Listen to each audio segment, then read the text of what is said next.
Good morning, good evening, good afternoon, whatever the case may be when you are seeing this. Again, if my mother's the only one watching this, hey Mom, nice to see you again on YouTube.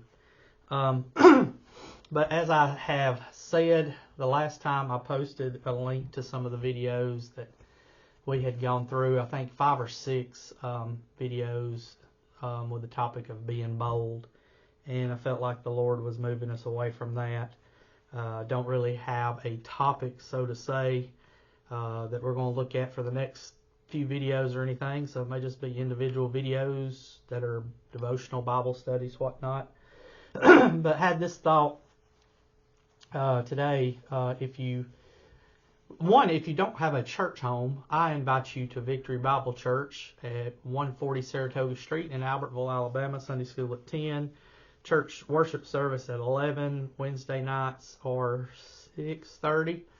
I say that hesitantly because I'm pretty sure 6:30 is the right time. That's when I'll be there. So we would highly encourage you to, if you don't have a home church, find a home church. You don't have to be where I go or where your neighbor goes or your mama goes or where, but you do need a home church. I think that's important. We'd like to invite you to come be with us. But if you were with us, and you did come at 10 o'clock on Sundays for Sunday school, we're in the book of James. So we've been talking quite a bit. And when I say quite a bit, I think it's been a couple of months now, and we're on verse 16, 17, somewhere around there. So we move slow. But we have been talking quite a bit about faith, what living faith and dead faith looks like, and the importance of faith and the importance of endurance, and how going through trials and tribulations builds our faith. If life were just a bed of roses and we never had to rely on God, everything just was always perfect and we'd never had any problems, we wouldn't rely on God, for one. But it's in the times when we have to put our faith to the test, when we have to endure, that we build strength and we build endurance and our faith grows. And it made me think of this passage, and it's not really about faith per se, but I think of it. I'm going to link a video in the comments of this YouTube video to a song that brought this to mind the first time I heard it by this artist. It brought this scripture to mind.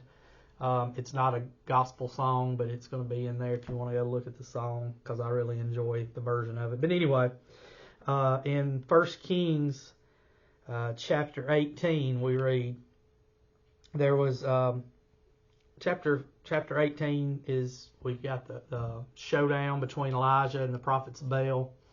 Elijah's showing Ahab God's really in charge. This is how things are. But later on here, we're going to read a couple of verses, starting in chapter 18, verse 41. Elijah had called for there to be no rain on the space of the earth until he prayed for the rain to come again. So if you go through and study it, there's a roughly 3.5 year period that it was drought. There was no rain. And then we get to verse 41. It says, and Elijah said to Ahab, get thee up, eat and drink, for there is the sound of an abundance of rain. First off, Ahab probably thought he was crazy. You're about to tell me it's going to come a flood, and it hadn't even rained a drop in 3.5 years. But think back to Noah, all the years he preached, the flood's coming, and nobody listened, but he was faithful to continue to preach because he knew what God had told him and he knew what was going to come. The same here. Elijah had told him, and he had that faith still after 3.5 years that God's told me when I pray for this rain, it's going to come. So he tells Ahab here, get up, eat and drink. There is the sound of abundance of rain. Verse 42, it says, so Ahab went to eat and to drink, and Elijah came up to the top of Carmel, and he cast himself down upon the earth and put his face between his knees. There, to me, is when we're going through a trial and we're relying on our faith. We're trying to endure whatever it is we're going through, be it a sickness, a family problem, a financial problem, work problems, whatever. Elijah knew where he needed to start, and that was on his knees praying to God. Back up to where he had the showdown with the prophets of Baal, what was the first thing he did? He rebuilt the altar. Everything begins and has to be founded on prayer and a relationship with Jesus. That's where our faith comes from. Prayer and depending on Him is where our faith gets strengthened and gets built. So Elijah falls on his knees, begins to pray for the rain. Verse 43 it says, "And he said to his servant, Go up now, look toward the sea. And he went up and looked and said, There is nothing. And he said, Go again 7 times. How many times when we talk about our faith and our endurance do we give up too soon? It would have been easy for Elijah to have prayed. He knew the promise God had made him. Pray for the rain, send my servant up. The servant comes back and says, Dude, there ain't a cloud in the sky. There's no chance of rain. It's beautiful out today. A balmy 90 degrees with 100% humidity and 0% chance of rain, whatever you want to say. And Elijah could have said, Well, Lord, I prayed, and give up. But that's not what we're called to do. We're called to continue to pray, even when it doesn't look like it's going our way, even when sometimes we'll have a health problem and we're praying and we're praying and we're praying, personal or for somebody else, and it looks like the situation's getting worse. We're praying for a financial situation, but it looks like the situation's getting worse. We're praying for spiritual situation with a family member or within our church or what, and it looks like it's getting worse. But that doesn't give us the excuse not to continue to put forth the effort, not to continue to endure and put our faith to work. Because it says here in verse 44, after he told me to go up 7 more times, it says, And it came to pass at the 7th time that he said, Behold, there ariseth a little cloud out of the sea like a man's hand. Just a small cloud, nothing in particular, nothing big, no big dark looming storm cloud, just a small cloud about the size of a man's hand coming up out of the sea. And he, being Elijah, and he said, Go up, saying to Ahab, Prepare thy chariot, and get thee down, that the rain stop thee not. He had faith, and through his faith, he had patience, and with his patience came endurance, and all of these things work together.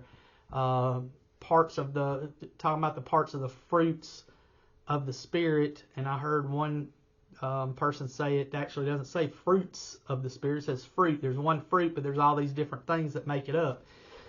That's how our relationship with the Lord is. There's all these different aspects that we have that work hand in hand, just like we are as a church family, the body of Christ. There's some people are the hands, some people are the feet, some people are the ears, some people are the mouth, and it doesn't make any part less important than the other part, because all are necessary for the body to function the way it needs to function. That's the same with our prayer life, our faith, our endurance, our patience, our temperance, our all of these act together as one to strengthen each other. I'm, of course, the master of horrible, not definitions, horrible examples. But think of if you were younger and remember the Mighty Morphin Power Rangers, they were each strong, but when they came together as one, they built that big Power Ranger, whatever it was called, and they could do so much more. Or my age group, Captain Planet, they all had their little power, but when they come together and put their Captain Planet rings together, and Captain Planet came out and solved the problem. Or even for the young people, young people, I guess. Paw Patrol, Rubble can do certain things, Chase can do certain things, Marshall can do certain things, but when all the pups come together and work together, they can solve whatever problem they're facing. And that's how our relationship with the Lord is. It's bringing our faith and faith and our charity, faith and love and endurance and peacemaking, and you just go through all these things. Paul has a list of all these different things that go into the spiritual fruits or the spiritual gifts, and you bring them together, and you have patience and endurance, and you look for that little cloud. He could have looked and said, Man, that's God, you said it's about to flood, and that cloud is so tiny, it ain't going to hold 3 raindrops. But he had faith. He knew what the Lord had done for him before. He knew, he had seen, he had experienced firsthand all these things that God had already brought him through. And maybe you're one of those today. Maybe you're like our pastor Mike's had cancer twice and now he's cancer free. God's brought him through 2 different bouts, and he can look back on that. And I pray he doesn't have cancer again, but should he be diagnosed again, he can look back and say, this is not too big for God. I've been down this road before. And then also he can give help to those who haven't been down that road before. I haven't faced that. But if I were told tomorrow that I've been diagnosed with cancer, there's some men and women of God who's been down that road, and through their faith and their endurance and their perseverance and their prayer, I can have hope. Not just a hope in something dead, but a lively hope that, hey, it may not work out here on earth, but my hope's not here on earth in the beginning. My hope's not in doctors. My hope's in Jesus Christ. My hope's in life after this life. My hope is to one day actually start living, because we're not living. We can live here, but we're not living until we get there, and then we're going to do some living. But anyway, just a thought is when you pray, don't just give up. Keep praying. Life's not easy. Life's hard. Life's very difficult. You can take the poor person, and they'll say they've got difficulties. You can take all the money in the world, and you have everything at your fingertips. Everything's available to you. Life's still hard. Bad things still happen.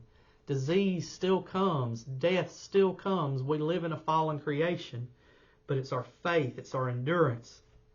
And thinking back to the song, I'm going to put in the comments if you care to listen to it or not. I love the version of it. You might not, but the song says, have you ever seen the rain?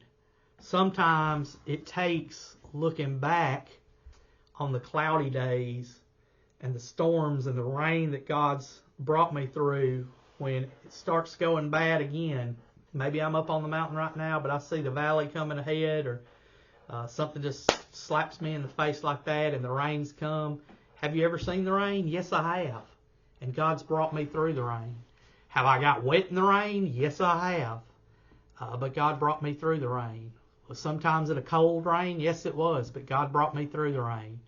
Sometimes a lot of lightning strikes and thunder, and it got loud and scary, and trees fell down. We're talking spiritual now. Trees fall down and the winds get up. Yes. But God's brought me through those. Yes, I have seen the rain. Have you ever seen the rain? Think back to those things that God has done for you. Think back to those memorials that you have in life. Think back to like in Joshua where they set up the 12 stones to signify to the children, this is what God did for us. I want to be leaving those behind for my kids. My kids may not have seen the rain yet, but they can look back one day and say, I remember when Daddy was in this kind of storm, and God saw him through it, and it's the same God that saw him through it that's going to see me through it. So ask yourself today, when you think about your faith and your endurance and how life is not easy, have you ever seen the rain spiritually? Have you ever seen the rain? And just remind yourself that if God's brought you to it, he's going to bring you through it. Love you, and we'll get another video up soon.